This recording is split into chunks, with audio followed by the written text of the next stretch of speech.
Bueno, pues los próximos minutos vamos a estar con un colaborador de este programa y mío de hace más de 20 años. Él es catedrático de microbiología, es el doctor Eiros, director del Centro Nacional de la Gripe de Valladolid, y para mí es estupendo que vuelva a estar aquí y además que esté presencialmente en nuestro programa. Doctor, buenas tardes. Buenas tardes. ¿Se encuentra bien? Como hace 20 años. Como hace 20 años, no. Seguro que hace 20 años todos estamos un poquito mejor. No, estoy bien, gracias. Sí, estoy bien. Bueno, le digo esto porque él sí ha sido infectado por el COVID y han sido unas semanas malas, ¿verdad, doctor? Bueno, algunas veces lo he contado, ¿no? Hay una realidad que a veces se nos escapa, y más en este mundo donde vamos tan aprisa. Y es que como seres humanos tenemos una dualidad, ¿no? Y nosotros a veces desde los que trabajamos en sanidad no somos absolutamente conscientes porque atendemos a otros pero nunca hacemos referencia a nuestras propias vivencias. Y es que tenemos cuerpo, el que vemos, y que es contingente, o sea que el cuerpo, y eso sirve pues como homenaje a todas las personas que han estado ingresadas y que por desgracia también han fallecido, ¿no? Y eso pues va en nuestra otra mochila, ¿no? En la parte de lo que no es cuerpo, o sea, en la conciencia, en lo que otros llaman psique o alma. Y ahí sí que cuando uno está ingresado tiene tiempo pues para valorar las pequeñas cosas de la vida y sobre todo también para replantearse para qué merece la pena vivir, cuál es la orientación de la vida, en fin. Da todo, para ¿no? mucho, doctor, da para mucho. No, da sin duda y sobre todo puede hacer que valores eso, ¿no? Pues eso, cuando has dicho ahora, llevamos 20 años, pues yo me veo como hace 20 años, pero no somos los mismos. Bueno, yo creo que en esencia sí, doctor, y además me alegra mucho que siga siendo y que siga manteniéndose en sus ideales. Por supuesto que el conocimiento vaya más, pero que en la esencia y en los valores siga siendo esa gran persona que es. Ha habido también muchos compañeros que, lamentablemente, como usted, han pasado por este trance, por este duro envite, del que no se sabía nada. Yo, la siguiente pregunta es si cada vez vamos sabiendo, aunque sea un poquito más. Sí, vamos sabiendo. Lo que pasa es que nosotros también lo hemos dicho. Yo recuerdo que vinimos aquí, yo creo que ya en el contexto, desde enero habíamos venido un par de veces, ¿no? Sí. Había venido 2 o 3 veces, Eso sí. es. La última vez creo que con la directora general Con la de directora Salud general, Pública. sí, con la doctora Pacheco, Carmen Pacheco. Entonces, nosotros siempre lo hemos dicho, ¿no? Desde el 5 de enero leíamos lo que el Centro de la OMS de China bebía de las fuentes de información de aquel país, o sea, el Centro de la OMS, no el de la República Popular China. Y los chinos comunicaban que tenían casos inusualmente graves de neumonía. De hecho, la víspera de Reyes fue cuando yo todavía tengo la diapositiva de aquel primer comunicado, ¿no? Un report que hacen ellos, ¿no? Y tenían ya algunos fallecidos, pero cuando realmente tomamos conciencia de lo que podía tener esa dimensión es cuando a lo largo del mes de enero empezaron a contar la secuencia de manera rápida del coronavirus, lo habían identificado, de la extensión y el número de casos. Y la verdad es que, si se recuerda, al principio hablábamos de casos importados, ¿no? Y muchos de nuestros expertos, personas muy brillantes en la preventiva, en la epidemiología, suponían que no iba a infringir un gran azote, por así decirlo, en nuestro país. Y yo recuerdo que cuando leímos el New England Journal of Medicine, una revista que tiene mucho prestigio y que para nosotros es una referencia pues muy aceptada por toda la comunidad médica internacional, en el New England, creo que era del jueves de la semana del 12 de marzo, ya publicaron ellos, los autores chinos, la primera distribución por rangos etarios de los casos graves. Y entonces ahí tuvimos dimensión de que también, no solamente en personas mayores, sino en personas jóvenes, había un problema importante, ¿no? Por la letalidad que infringía.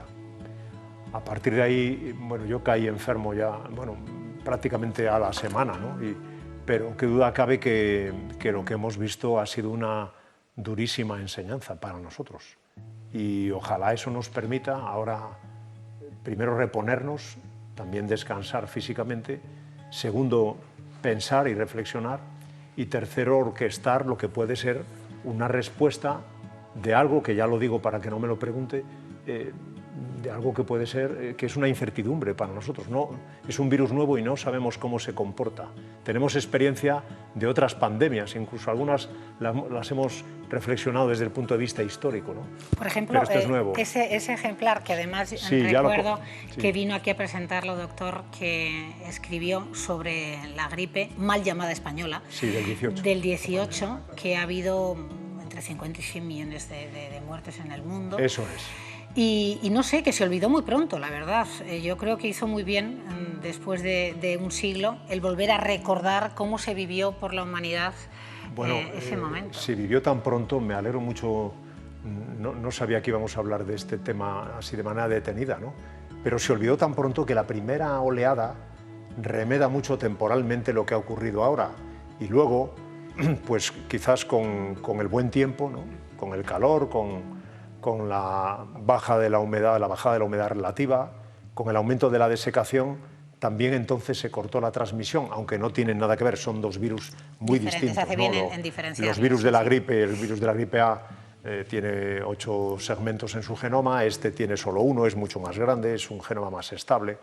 En fin, no vamos a aburrir a los telespectadores, ¿no? Pero siendo virus diferentes, la verdad es que el comportamiento de la primera ola epidémica fue muy suave. En la gripe del 18 se olvidó y luego cuando vino en el otoño, y aquí en Castilla hay testimonios preciosos. He estado hablando esta semana con el doctor Martín de Frutos, que es un intensivista jubilado de Burgos, llevaba la UBI de Burgos y está escribiendo un libro muy sólido sobre la gripe en la provincia de Burgos. Hemos leído muchas cosas del doctor García Faria del Corral, que está en Zamora y que también está jubilado, pero mantiene una gran lucidez, hizo su tesis en esto, y hay muchas fuentes en Castilla, desde las fuentes clínicas, las fuentes de los registros civiles, también las fuentes eclesiásticas, ¿no? Los libros parroquiales, y yo creo que de toda esa pléyade de datos que hay, uno tiene una idea... Doctor, lo puede ver aquí. ¿Qué le parece? Pues claro, me parecen imágenes que nunca creímos que íbamos a vivir. Efectivamente. Incluso sí, en Estados Unidos esos hospitales, bueno, vemos ahí a los militares la con movilización, su mascarilla, sí. efectivamente con IFEMA, haciendo una similitud, todas esas camas atendiendo a miles bueno, hay que reconocer, ¿no?, al ejército. Lo que pasa es que el ejército americano en aquel momento, en la gripe del 18, tuvo una doble condición. Por una parte ayudó, como es este regimiento en las calles de Nueva York, ¿no?, un regimiento de infantería ayudando, pero es que también los primeros casos los americanos los documentaron en el estado de Kansas, un estado central, entre los reclutas que se movilizaban y se entrenaban en Camp Funston para embarcarse y venir a luchar al frente europeo, ¿no? Luego ahí tuvo una doble participación el ejército. Claro. Por una parte ayudaba, pero por otra parte es que las primeras víctimas eran de ellos, exactamente. Bueno, desde luego que imágenes increíbles un siglo después, doctor.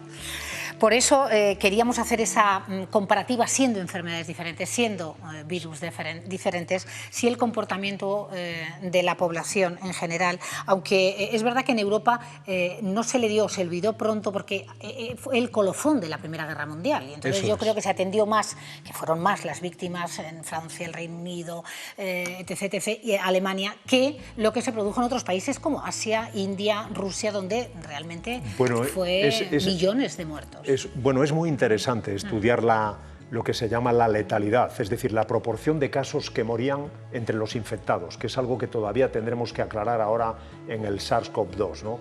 Tendremos que determinar algún día, o lo harán las generaciones que vengan detrás, qué proporción de infectados. Fíjese, yo más que compararlo con la gripe del 18, que me parece muy bien, es un hecho importante en referirnos a lo que sabíamos del SARS-CoV-1. El SARS-1, que apareció en el año 2003, 2004, yo entonces trabajaba en Majadahonda y recuerdo que causó unas 8.100 o 200 infecciones en todo el mundo, con una letalidad del 10%. Este nuevo, el coronavirus actual, el del SARS-CoV-2, ha infectado, a día de hoy, son datos del ECDC europeo, 6 millones, casi 200.000 personas, con una letalidad de más de 320.000 personas. Entonces, ya la dimensión es diferente, ¿no? En el SARS-CoV-1, igual que pasa en la gripe, los médicos vigilan sobre casos clínicos. El paciente se pone malo y tiene sintomatología. Aquí no. en el SARS-CoV-2, hasta donde sabemos, de cada 10 personas infectadas, 8 son asintomáticas. Y entonces vigilar asintomáticos es difícil. Exactamente, porque hay que tener estrategias de diagnóstico, ¿no? Y en tercer lugar, mientras que el SARS-CoV-1 replica muy bien en el tracto respiratorio superior, bien es verdad que causaba neumonías, y la gripe también replica muy bien en el tracto respiratorio superior, con ser eso cierto, en el virus actual replica bien en el tracto respiratorio superior, pero donde realmente exhibe mayor patogenicidad, o sea, mayor daño, son en el pulmón, en el tracto respiratorio inferior. Y luego los periodos de incubación, en cuarto lugar, son distintos, ¿no? Este virus exhibe un periodo presintomático prolongado y un periodo sintomático también muy largo, con pacientes que son capaces de mantener la actividad del genoma viral en la garganta durante tiempo. Sí, esto que llamamos los test que se han popularizado con el nombre de PCR, ¿no? Son test de detección genómica, buscan el genoma del virus y aluden a la metodología por la cual se amplifica en el laboratorio, que es una reacción en cadena de la polimerasa, de ahí viene el nombre, ¿no? Bueno, y hay otras circunstancias, ¿no? Lo que usted ha dicho al principio, estamos aprendiendo y, bueno, conviene reflexionar sobre lo que se hace. Pues fíjese, hablaba antes de cuándo se produjo esa oleada, que es un poco hablar de la estacionalidad de este tipo de virus, ¿no? De cómo se comportan. Hablaba de la primera oleada el 4 de marzo, que usted sabe mejor que yo. Sí, y la siguiente se produce a finales de agosto. Eso es. Prácticamente empezando para empezar el otoño, septiembre. Bueno, y hay testimonios muy bonitos en nuestra Castilla, en toda la comunidad donde nos están viendo, ¿no?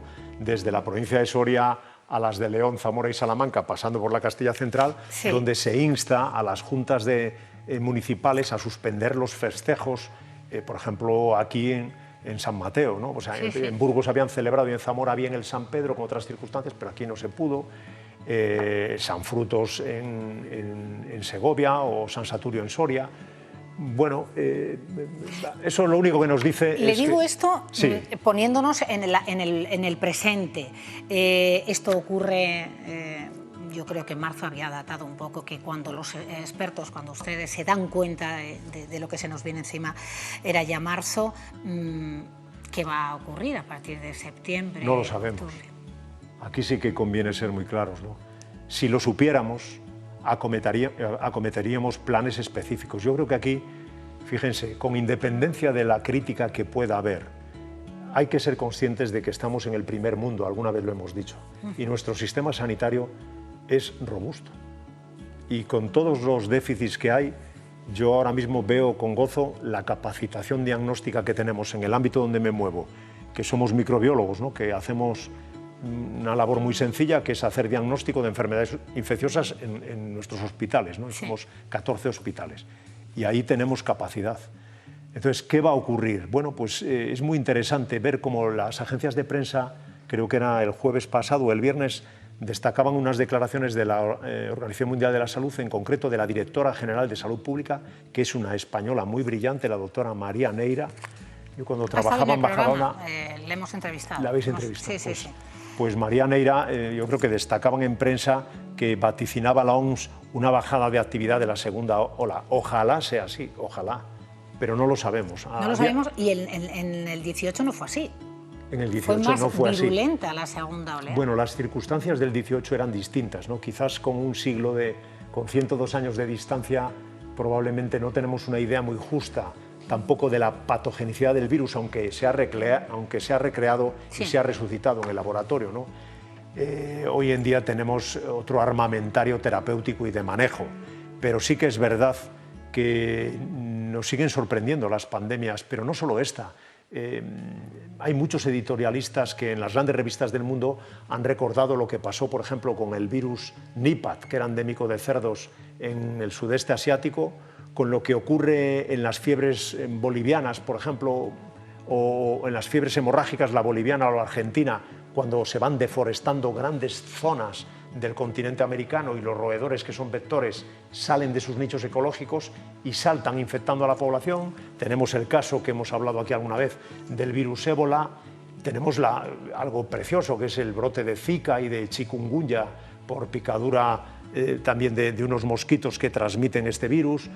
Digo precioso con respeto, ¿no? O sea, desde el punto de vista de cómo el ser humano O sea, no recuerdo qué editorialista famoso en los años 50 dijo que teníamos el enemigo tan cerca que somos nosotros mismos. Entonces aquí yo creo que los líderes del mundo de todo tipo, ¿no?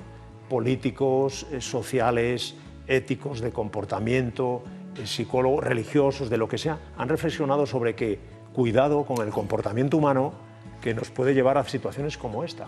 Sí, sí, y algo, ¿verdad?, tan insignificante puede claro, eso es aniquilar al Homo sapiens, ¿no? Después de, exactamente, o sea, es que es algo que nos creemos tanto, doctor Eiros, bueno, inexpugnables, que estamos por encima del bien y del mal, que podemos con todo, y algo ha vapuleado el planeta en 3 meses, ¿no? O en 4 meses. Tiene usted razón. Hay 2 editorialistas del New England que les citaba hace ya 2 meses y medio, hablaban de la caja de Pandora, ¿no? Que es el mito este de Hesíodo, donde Pandora al final lo único que logra contener es la esperanza que no se va. La esperanza no se va, y eso es la gran victoria del género humano.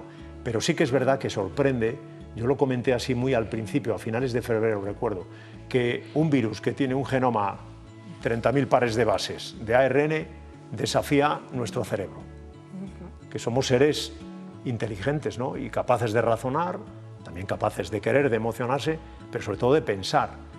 Yo creo que la humanidad ha hecho grandes progresos en la lucha contra el SARS-CoV-2 en este periodo, pero hasta donde conocemos las armas que se han aplicado, y no soy preventivista, pero han sido de contención, el confinamiento que algún día podremos modelizar cuán de efectivo ha sido, pero tenemos aún algunos retos, ¿no?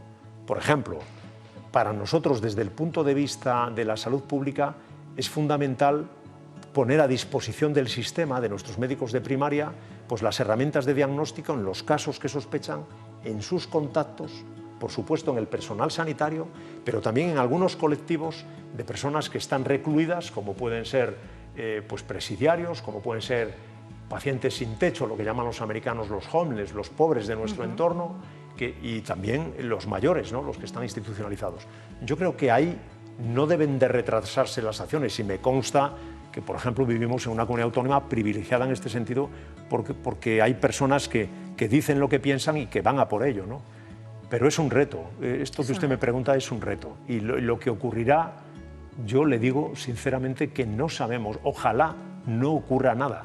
Sería una gran noticia que nos pudiéramos felicitar, pero lo que sí que vemos es que el mundo ha cambiado, y luego hay otras connotaciones que usted por delicadeza no me preguntará, de orden social o de orden económico o de orden de convivencia o del futuro de lo que puedan ser nuestros hijos, nuestros nietos o de la civilización que tenemos, y que eso habrá que considerarlo, en fin, por los expertos que también dictaminan. Hay muchas universidades del mundo que trabajan en modelos predictores, aplican el teorema de Bayes, ¿no? Modelos bayesianos para decir cómo van a ser las ondas. Hay autores muy sólidos a los que nosotros tenemos respeto, no solo en el ámbito de la virología, sino de la salud pública, que dicen que conviene estar preparados porque ahora no va a ocurrir, ahora tendremos microbrotes, ¿no? Nos podemos infectar entre iguales, sobre todo si no cumplimos las normas. Yo aquí me he quitado la mascarilla para venir aquí, pero con independencia de lo que sea, si hay una norma que te dice lávate las manos, no te aproximes a otros, mantén una distancia de seguridad, ponte una mascarilla. Hagámoslo. Yo creo que sí, porque eso sí que está en la competencia de cada uno. Aunque haya algunos grupos que siempre, insistimos, doctor, que son una minoría, pero que escandalizan ver imágenes como las que podemos ver estas últimas semanas, a medida que vamos desescalando, que siempre veamos en algunas zonas determinadas. Sí, pero ahí, si me lo permite, ustedes, ¿no? Los periodistas, la prensa, también tiene que magnificar los ejemplos en positivo. Sí, sí, sí, claro. Es que son minorías, porque la gran mayoría ha mantenido el confinamiento, mantiene esas recomendaciones higiénicas, esa distancia social, doctor, el uso de mascarilla, la higiene reiterada. Yo creo que la gran mayoría lo estamos cumpliendo. De hecho, hoy creo que es el primer día, doctor, que no ha habido ningún fallecido desde que comenzó el estado de alarma. No, yo creo que nosotros hemos dado 2, o no sé si están contabilizados. En toda la geografía. Bueno, yo creo que sí, que algunos sí, pero bueno, da igual, porque en esto... Bueno, como claro, es que el tema de los datos nos metemos Para nosotros lo interesante, claro, Cristina, es los casos incidentes, los casos nuevos, y nosotros llevamos buenas noticias en este sentido, ¿no? Tenemos Hoy, por ejemplo, nosotros no hemos dado ningún caso en nuestro laboratorio de ayer, hoy veremos, ¿no? Pero sí que es verdad que la llamada a ser ejemplar o a exigir, lo que pasa es que entre nosotros no estamos acostumbrados a exigir a la mesa de al lado que está. Yo el otro día pasaba y estaban jugando al mus, que es una gran alegría ver gente joven jugar al mus, ¿no? Pero claro, muy próximo, entre otras cosas no te puedes pasar bien las señas, digo yo. Entonces, sin mascarillas. Entonces, yo creo que habrá que ser como exigirías a un hijo, ¿no? Quizás con el ejemplo, y hablar del riesgo por lo que usted está contando, ¿no? Porque evidentemente hay brotes y microbrotes y eso habrá que ser ejemplares, aunque cueste. Pero vamos... Seguiremos insistiendo también los medios en sí, que efectivamente la gran mayoría lo hacemos, pero que esas minorías o zonas determinadas donde se juntan para celebrar de mala manera, que no decimos que si están dentro de una comunidad que está ya en fase 3 o en fase 2, el grupo se pueda ampliar, pero manteniendo esas normas y esas recomendaciones, por Dios. Estoy de acuerdo, pero yo creo que ustedes, una tarea buena de esta charla sería que también ejemplarizaran con el bien. Dicho entre comillas, es decir, que si hay 50 personas que están en, no sé, en el ámbito que sea, con sus mascarillas, con su distancia, con su lavado de manos, yo creo que eso también hay que contarlo, porque es que si no, siempre nos vamos a estas imágenes tan duras, ¿no? Absolutamente. Bueno, quedan muchísimas preguntas, doctor, de verdad que quiero aprovechar su presencia para preguntarle, pero también me gustaría que escucháramos, tenemos a testimonios que como el doctor, pues tuvieron la mala suerte de contraer el COVID. Buenas tardes. Hola. Uy, ¿con quién hablo? Con Luis. Juan Luis, buenas tardes. Luis Llorente, ¿no? Luis Lorente, perdón. Álvarez. Usted tiene... Bienvenido, Luis. ¿Cómo se encuentra, lo primero? Pues cansado y fatigado, pero bueno. Cansado y fatigado. Usted tiene en torno a 61 años, quiero, porque es importante el segmento 61. De edad. Usted el pasado 22 de noviembre... del pasado año, entendemos, acudió, del 19 acudió a urgencias porque ya se encontraba mal en noviembre. Sí, tenía mareos, tenía vómitos, tenía fiebre alta, no podía respirar apenas, y según entré en urgencias me tomaron una camilla y de ahí me llevaron a la UCI porque perdí el conocimiento y ya no recordé nada más, hasta el 22 de diciembre. Hasta el 22 de diciembre. Sí, estuve un mes en coma inducido. Sí. ¿Y luego cuál fue el diagnóstico? Pues el diagnóstico es que no sabían qué bacteria o qué virus me había provocado esa bronconeumonía. Estaban desconcertados los médicos, completamente. O sea, a mí me dijo una médica que era un virus o una bacteria desconocida y que no podían decir qué tipo de bicho era el que me había provocado eso. Dicen después que pudo me trasladaron a otro hospital para recuperarme porque perdí un 40% de masa muscular y necesitaba recuperarme, hacer terapia y fisioterapia y tal. Entonces me llevaron a un hospital de media distancia con una residencia. Le oímos fatal, compañero? Sí, me llevaron a un hospital que era como una residencia y ahí pues me hicieron la prueba del test. Oiga. Sí, es que le estamos escuchando un poquito mal y me estaban hablando los compañeros a los que tampoco oigo muy bien, o sea que estamos muy bien con las comunicaciones. Bueno, pues me dicen que del COVID. Que le dio un ictus a posteriori. No, el ictus me dio anteriormente. ¿Oye? Sí, yo le escucho mal, pero le escuchamos, ¿eh? El volumen es bueno, aunque no le escuchemos con mucha claridad. Señor Lorente. Sí, dicen que pudo ser usted el paciente cero. Pues que yo sepa no hay nadie anteriormente a noviembre. Por lo que he escuchado. ¿Le han podido decir que lo que usted tuvo fue COVID-2? 19, perdón, sí, bueno, el SARS-CoV-2. La prueba, los test que me hicieron dieron resultado de anticuerpos. Entonces, anticuerpos de coronavirus. Pues ya no hay mucho más que decir, ¿no? No hay, claro. Yo, si lo desea ellos, puedo enviar los informes y más claro, viendo los informes médicos. ¿Dónde viajó usted a China? Quiero decir. No, que va ¿no? ni a China, ni a Francia, ni a ningún lado. Yo llevaba ¿Es madrileño usted? 5 años sin salir de Madrid. Entonces, no tengo ni idea quién pudo contagiarme o cómo pude contagiarme. No tengo ni idea. El doctor estaba preguntando, ¿cuándo le hicieron la prueba de anticuerpos? Pues esa me lo hicieron en abril. En abril de este año. Bueno, Luis. Me lo hicieron a toda la planta que estábamos allí ingresados en el Hospital Estia, en la cartera de Colmenar Viejo, No, y me detectaron, yo creo, por casualidad, porque no iban concretamente a por mí a testearme a mí solo, iban a testear a todos. Bueno, Y Luis. a ese momento yo estuve pidiendo que me hicieran un test en la Princesa y en el mismo Hospital Estia, y nada, los doctores me decían, no te preocupes, si no tienes síntomas de coronavirus, no tienes síntomas. Bueno, todo se desconocía hasta el momento. Gracias. Un abrazo fuerte, Luis Lorente Álvarez. Posiblemente puedo ser de los primeros pacientes, no sé si el primero, paciente cero, doctor, pero bueno, estamos hablando de noviembre. Bueno, sí, no. Vamos a ver, 3 ideas al hilo de lo que dice Luis. Primero, desde siempre hemos sabido que, aun en las mejores series, recuerdo una de Thomas Merrie de Halifax en Nueva Escocia, que para nosotros es una referencia, una serie histórica de hace unos 18 o 20 años, justo cuando empezamos a venir aquí, pues aun en las mejores series, hasta la mitad de las neumonías no logran documentar el agente etiológico, en los mejores centros del mundo. Es decir, es importante transmitir a las personas que nos escuchen que en muchas ocasiones uno puede tener una neumonía, que es una enfermedad seria, y no saber el diagnóstico. Segunda idea. La historia de Luis que cuenta es muy interesante, habría que ver, como él dice, porque parece que le asiste en un gran hospital, luego va, si tuviéramos una muestra para diagnóstico directo. ¿Qué quiere decir esto? Hay mucha confusión y yo creo que una de nuestras labores sería poder hacer pedagogía de la infección, ¿no? En un programa como este, Sí. De una manera muy sencilla, los virus se diagnostican de 2 maneras.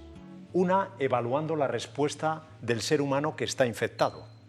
Y en este sentido son las pruebas que llamamos de detección de anticuerpos, donde ha habido pues, muchos tipos de pruebas que no eran robustas, no eran buenas.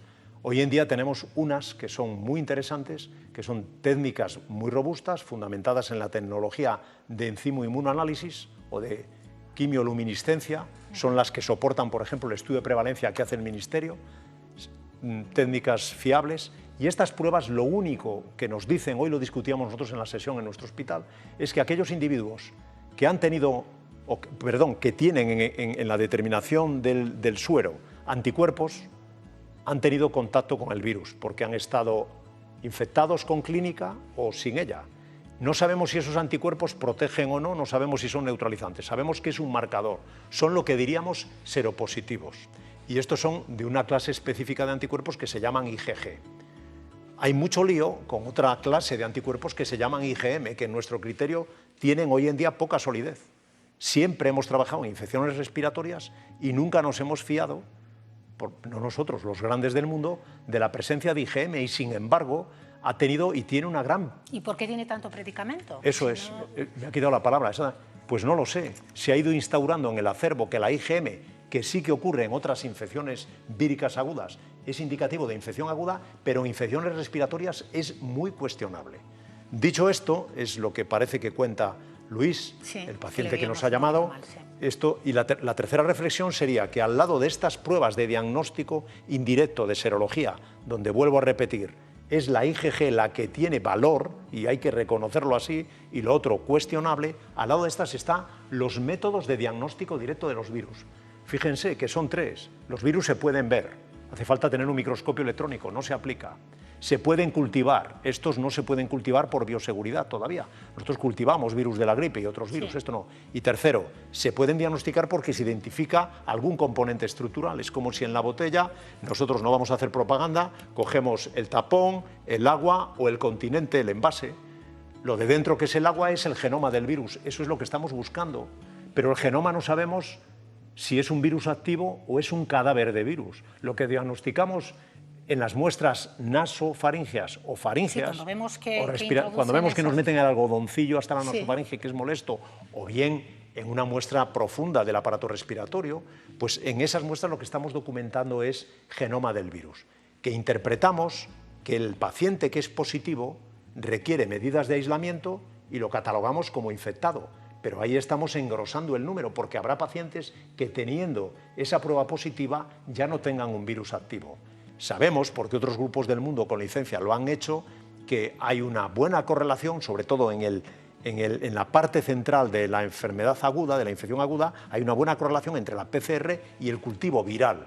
Nosotros hemos discutido mucho en nuestro hospital, una serie de autores coreanos, hemos tardado en llegar a un consenso, pero básicamente vemos que hay una evidencia de que cuando la PCR, para que se nos entienda, es positiva, pues sabemos que el individuo tiene el virus en la garganta o en la orofaringe y en consecuencia puede transmitirlo a otros. Y eso se da sobre todo en individuos que tienen clínica de mayor o menor entidad o en individuos portadores asintomáticos que son contactos de pacientes a los que han infectado.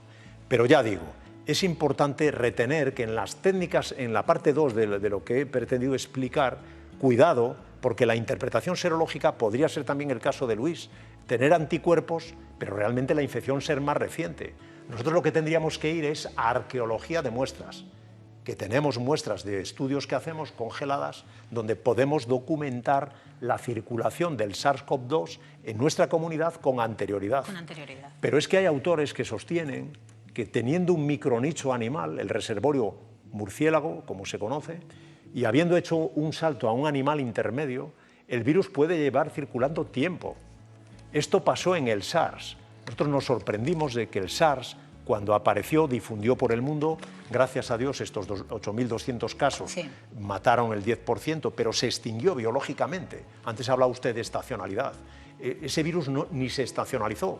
Apareció, fue explosivo y se fue. Con este también puede ocurrir. Ojalá. Ojalá. Pero tiene toda la pinta de que otros coronavirus, otros 4 que hay, se estacionalicen. Eso no quiere decir que el virus no circule ahora en verano, pero circula en muy pequeña intensidad. Y por eso tenemos que estar atentos, como dicen nuestras autoridades de salud pública, a los microbrotes, exactamente, a los focos. Para hacer ese seguimiento y ese rastreo. Exacto. Pero algún día sabremos, y ya concluyo con esto, como pasó con el SARS. Los tratantes de ganado de Guangdong, que era la provincia donde circulaba el SARS, cuando se sometieron a análisis serológicos en los años posteriores a la aparición del SARS, en el 2004 fue el SARS y el 2003 yo creo que eran series del 2006-2007, y mediante arqueología serológica, tirando de sueros, los autores chinos demostraron que el 17% de esos tratantes tenían anticuerpos. Fíjense que España, según sabemos por los estudios del Ministerio, estamos en una prevalencia de un 6% infectados. En Castilla y León un poco más. En población general. En sanitarios, como hemos visto en Torrejón de Ardoz, sube mucho, puede ser hasta del 20%. Es decir, todavía es poco, porque solo de cada 5, 1 ha estado infectado. Pero lo que realmente es bonito será ver, cuando pase el tiempo, cómo difundió y en qué momento, pero también en China. O sea, tendremos que saber si el virus emergió... A ver si nos dejan.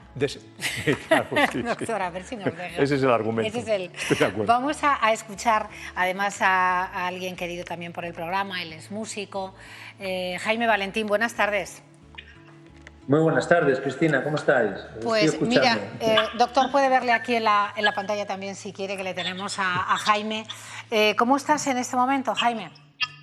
Estoy muy bien, bastante recuperado, no al 100%, pero bueno, digamos que a un 95%, ¿no? Estoy bastante bien, después de la pesadilla de todo lo que me ha ocurrido. Sabemos que ha sido largo el proceso, antes lo comentaba el doctor, que es muy diferente a otros SARS que de hace años. Esto es muy largo, tanto en el periodo de contagio como en el de curación. Lo importante es salir adelante, Jaime, y que estés ahí sentado con tu familia y que nos lo puedas contar. Eso es lo más importante. Esto es lo más importante. Claro, dado la verdad que sí, mucha Cristina, gente pues que no. Yo empecé el 14 de marzo, pero de un día para otro me encontraba perfectamente. El 14 de todo me comenzó con un dolor muy fuerte de cabeza, que me empezó así, y a los 2 días pues empecé a tener fiebre 37,5, 38, y ya así hasta 25 días prácticamente que he estado, y es lo que hablamos, Cristina, que es una enfermedad muy larga que te va deteriorando, que moralmente y psicológicamente y físicamente, obvio, porque son muchos días, muchas semanas. Entonces, bueno, yo aguanté todo lo que pude en casa hasta que ya empecé a notar insuficiencia respiratoria y me tuve que ir corriendo a urgencias. Bueno, corriendo, como pude. Oye, Y yo afortunadamente vivo cerca del clínico, vivo cerca y fui caminando poquito a poco hasta que llegué a urgencias, que bueno, ahí me tranquilicé un poco. Los efectos secundarios a posteriori, ¿qué tienes? ¿Cómo te sientes? Mira, yo he tenido que ir 5 veces a urgencias. El día 3 de abril, que estuve ingresado una semana, me salió ya negativo y me enviaron para casa, pero claro, cuando dice, bueno, le han dado el alta, realmente no estás curado en absoluto. Yo me fui con el alta, pero me fui con problemas respiratorios, con muchísimo dolor de cabeza, muchos mareos, incluso llegué a ir posteriormente 2 veces más a urgencias porque realmente me mareaba, me encontraba mal. Y entonces ha sido, Cristina, muy progresivo el hecho de a lo mejor irme encontrando un poquito mejor, pero realmente la secuela es esa, mucho cansancio, un poquito de fatiga y falta de problemas respiratorios, ya menores, pero siguen existiendo, y luego en mi caso dolor de cabeza, mucho dolor de cabeza. Jaime, muchísimas gracias. Cada vez menos afortunadamente, pero lo noto. Que te agradecemos muchísimo. Casi como tu apellido, Valentín, tu valentía para enfrentarte a esta dura situación, para estar ahí en ese sillón contándonos lo que te lo decía al principio, y para seguir adelante. Te queremos ver pronto, en cuanto estés perfectamente, para que vengas a que es tu hábitat, el escenario de este programa. Gracias, un beso muy fuerte. Muy bien. Un beso grande, Cristina, y al doctor y a todos. Gracias. Pues esos efectos a posteriori, doctor, que varían en cada paciente y que también aquí les hemos comentado con distintos especialistas, hablando de ictus, problemas cardiovasculares, problemas respiratorios, que todo eso, más pronto que tarde, estamos deseando que haya solución de tratamiento. Ya no vamos a hablar de vacuna, que luego antes de irse, en un minuto se lo pregunto, porque usted es un experto en ello, pero ese tratamiento está cada vez más cerca para que no lleguemos a los límites que, bueno, y hasta la muerte, ¿no? Pero que esas situaciones que podamos prever y adelantarnos a esos momentos límite en tratamiento. Bueno, yo creo que de manera forzosa, ¿no? El tratamiento tal y hasta donde hay algunos, digo, doctor, que prefieren casi encontrar antes un buen tratamiento que una vacuna. Bueno, yo tengo que decir, y esto puede sonar raro, ¿no?, que aunque haya tratamiento y que haya vacuna, si el virus circula, es el problema de la equidad y del acceso de toda la población del mundo en una pandemia. Es decir, la clave es, solo hemos erradicado una enfermedad infecciosa del mundo, la viruela. Es difícil erradicar una enfermedad infecciosa, porque el mundo es muy plural, muy complejo, muy poblado, y lo que señalábamos antes, ¿no?, con ecosistemas muy violados y muy forzados por el ser humano. De todas maneras, en tratamiento, que se han empleado del orden de 10 o 12 líneas de tratamiento diferente, yo creo que hay que esperar a que los estudios sólidos definan algo que a mi juicio será fundamental, que es dar un inhibidor de la replicación del virus. Esto es muy sencillo de entender. El virus es un parásito intracelular obligado, reconoce una célula porque ve en ella una puerta de entrada, conocemos el receptor, sabemos cómo es su genoma. En el mundo, gracias a la vigilancia en gripe, y esto hay que reconocerlo, hay un sistema de monitorización desde el año 1985 que estudia todos los genomas de virus de gripe, y ahora también en tiene acumulados 33.000 genomas de coronavirus del SARS. Este sistema, como les decía, permite conocer cómo el virus se muestra de estable. Es un virus que conocemos que, aunque tiene varios clados, va teniendo varias ramas, por así decirlo, familiares, se muestra relativamente estable, está muy adaptado a la población humana. Eso es malo para el ser humano porque no busca otros reservorios, está ahí. Es un virus. Está cómodo, está bien. Exactamente, está cómodo, está bien. Nunca nadie ha hablado con un virus, pero lo intuimos por eso. Ajá. Y yo creo que de cómo es ese estudio genómico y cómo es esa secuencia, saldrán al menos dos grandes soluciones. Uno, un tratamiento que pueda ir dirigido hacia una zona que sea esencial para la replicación. Y dos, estrategias de vacunación, que me va a preguntar usted al final, ¿no? Sí. Pero que ya le avanzo. Quiero decir, las estrategias de vacunación que se siguen en el mundo, hay casi 200 grupos. En España hay grupos muy sólidos. Muy sólidos, lo decía el presidente del Gobierno este fin de semana. Nosotros hemos hablado con otros tantos en Estados Unidos. Sí, hay paisanos nuestros. Sí. Efectivamente, Adolfo en García el CSIC Sastro, Mariano Esteban de Villalón, también es uno de el los profesor Luis grandes científicos. Juanes e Isabel Sola. Pero ahí los ensayos que se hacen en vacuna, unos van frente a la central de inteligencia, que es el ácido nucleico, y otro frente a estructuras del virus, ¿no? El virus tiene una nucleoproteína, tiene una membrana, tiene unas espículas y tiene alguna otra estructura adicional que es interesante. Entonces, lo que el sistema inmunitario reconoce desde fuera son estas proteínas de fuera, las espículas, ¿no? Lo que siempre hemos dicho. Los anticuerpos reconocen lo que ven, lo de fuera, el vestido, claro, el virus. Si se lo cambia porque mutara ese vestido, la hemos preparado. Por supuesto, lo que pasa es que no es tan sencillo porque son estructuras tridimensionales y realmente... ¿En cuál confía más de esos dos tipos de trabajo? Yo no tengo ni idea de las vacunas, vamos, quiero decir... Sí, pero no lo sé. Caben ambas, ¿no? Yo confiaría en una que se produjera de manera rápida, que fuera segura... Y eficaz.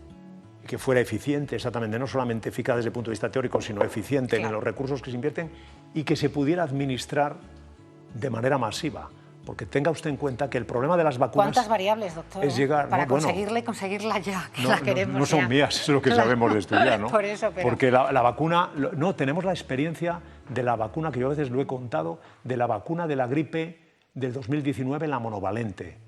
Cuando vivimos la última pandemia de gripe, que al final se demostró que fue muy floja, realmente el sistema se tensó mucho y la gripe fue de poca entidad, no tan poca, porque murieron personas jóvenes y murieron madres gestantes sin dar a luz, y eso es un drama siempre, ¿no?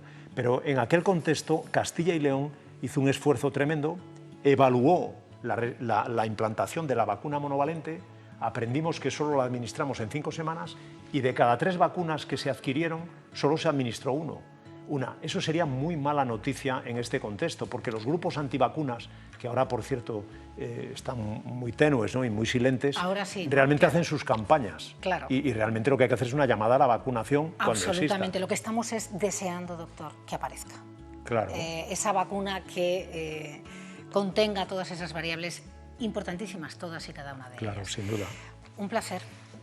Igualmente, Un placer, después de 20 años. Bienvenido a su casa, doctor Eiros. Muchas gracias, Cristina.